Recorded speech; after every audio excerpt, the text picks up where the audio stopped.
అందరికీ నమస్కారం. నా పేరు డాక్టర్ వసంత్ కుమార్ గౌడ్. తెలంగాణలో రెండో మరణం. యెస్. డెంగూతో రెండో మరణం. అది పెద్ద కార్పొరేట్ హాస్పిటల్ యశోద సికింద్రాబాద్‌లో ఒక గర్భిణీ స్త్రీ అడ్మిట్ అయింది. అడ్మిట్ అయిన తర్వాత సిజేరియన్ సెక్షన్ చేశారు. సో, డెలివరీ తర్వాత కాంప్లికేషన్స్ రావడం, డెంగూతో మరణించడం. అదే విధంగా పుట్టిన పాపకు కూడా డెంగూ రావడం. మనం చూసాము డెంగూతో మరణం అనేది ఉండదని చాలా సార్లు చెప్పాను. కానీ ఇలాంటి మరణాలు ప్రతి సంవత్సరం జరుగుతూనే ఉన్నాయి. ఇవి ఎక్కడ కూడా కనిపించవు. ఇది ఒక న్యూస్ పేపర్‌లో రావడం జరిగింది అని మీ ముందు పెడుతున్నా. గతంలో గూడా కల్లాడ ఖమ్మం డిస్ట్రిక్ట్‌లో ఒక అమ్మాయి 32 సంవత్సరాల అమ్మాయి కూడా చనిపోవడం జరిగింది. అక్కడ గూడా వాళ్ళ అమ్మాయికి 11 సంవత్సరాలు ఆమెకు కూడా డెంగ్యూ. అంటే పిల్లలు అనేది వాళ్ళ తల్లిని కోల్పోవడం జరిగింది. ఇలాంటిది ఎక్కడ కనిపించదు. న్యూస్‌లో రాదు. వీడు వాడిని తిట్టుకున్నాడు, వాడు వీడిని తిట్టుకున్నాడు తప్ప అదే వస్తది తప్ప ఇంకేం లేదు. ఎందుకు?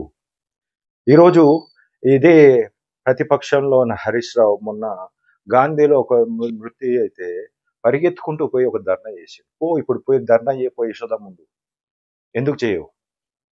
ఎందుకంటే అది కార్పొరేట్ హాస్పిటల్ వాళ్ళది కాబట్టి. అదే గవర్నమెంట్ హాస్పిటల్ అయితే డెఫినెట్‌లీ చేసేవాడు. కానీ ఇలాంటి మరణాలకు కూడా ఎక్కడ కూడా ప్రభుత్వం చెప్పదు.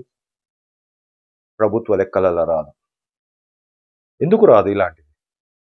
డెంగ్యూతో ఒక కార్పొరేట్ హాస్పిటల్‌లో మరణించినట్టయితే ఎందుకు రాదు?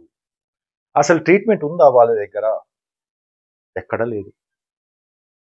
ఉన్నా అని కూడా రానివ్వము. ఏందసలు? ఉన్నా గాని కూడా రానివ్వకపోవడం ఏంటి? ఎందుకు ఏడదచ్చింది మొత్తం ఇదంతా వ్యవస్థ?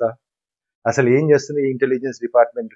ఒక పొడువోడు కండక్టర్ పోస్ట్‌కి పొడువోడు ఉంటే నెత్తి తగులుతుందంటే పెద్ద అదేంటి పెద్ద ఇష్యూ చేసేసి సీఎం వరకు తీసుకెళ్ళి సీఎం వేరే దాంట్లో పెట్టమని చెప్పారు.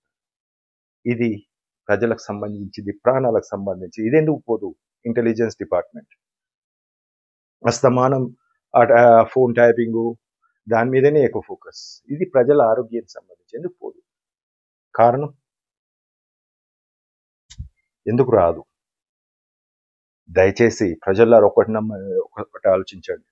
ఇది మీ ప్రాణాలకు సంబంధించింది. ఈ రోజు రాకపోవచ్చు డెంగ్యూ, రేపైనా వస్తది. వచ్చిన రోజు ట్రీట్మెంట్ ఈ విధంగానే ఉంటే చావడం కష్టం. పక్కా. ఎందుకంటే ట్రీట్మెంట్ లేదంటాడు. పడతది ప్రతి డాక్టర్